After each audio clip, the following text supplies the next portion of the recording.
The importance of studying your film or your video once you're done with the session or during the session, and even more so if you can study it with your pupil or your student. I'm going to take my shoes off. The reason I was so ambitious about recording this video is that it's so fresh in my mind.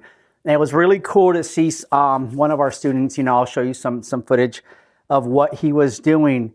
And he came back and we recorded on his phone. And I know I got some footage also. I like to study it.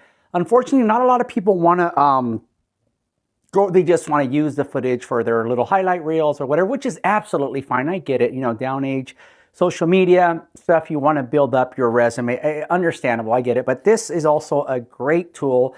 I know for myself, I am currently a bronze level coach. The next level is the silver. I have to wait 6 months in this position as a bronze to go to the next level. And from there, part of that course is actually a section where they teach you how to study film, and I've been studying film on my own. It's been giving me my results. It's been giving me, some decent results with my students and for myself, my personal knowledge.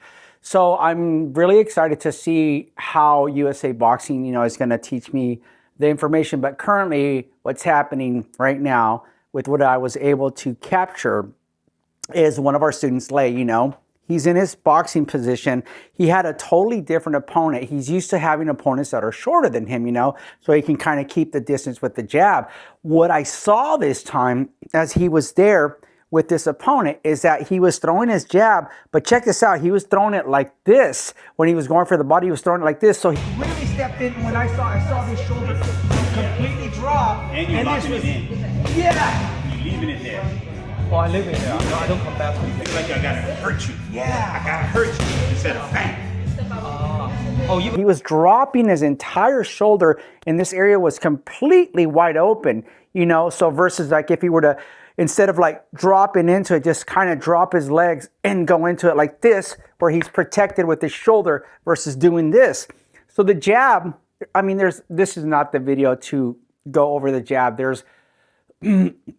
There's, I guess, from what I can think of, like 6 variations of the jab, depending on what position you have. You got your power jab where you put your actual waist into it and you step into it and really come into it, and you're kind of throwing your torso into it and putting your waist and your hips into it. Poof, you can step into it. Boom. There's the up jab where you got your jab right here. And a lot of people do this from the Philly shell.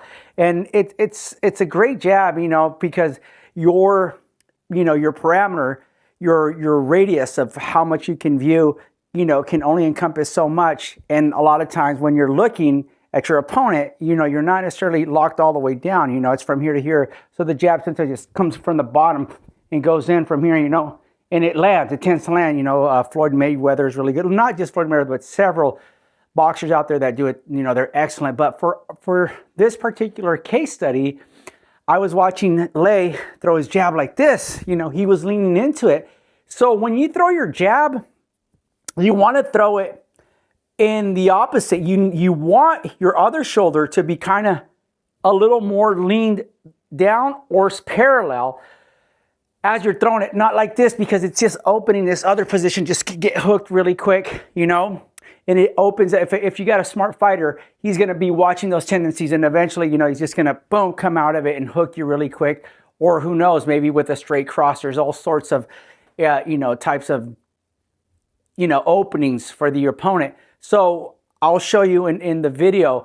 So what was great about, we were able to study that. We were able to break it down. In today's class, we just went for, I would say, about 5 rounds. Very slow, very methodical of him just cleaning up his jab.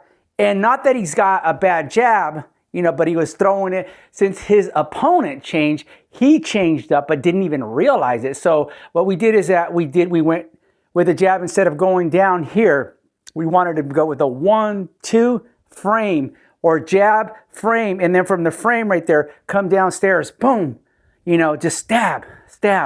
So that was really cool to do. That was really neat. We framed them and we cleaned it up for him.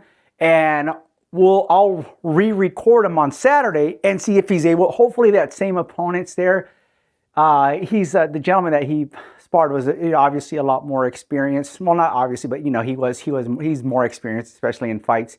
So it was really neat to be able to, excuse me, to study the footage, break it down, come back. This happened on Saturday. Sunday went by. Today's Monday, and just kind of put it into perspective and give him a little game plan. And the rest of the week, be able to focus on that where he's throwing his jab here, boom, protecting himself here, and then maybe after a 1, 2, 3 frame out, and then come down to the bottom. So we'll see how that goes.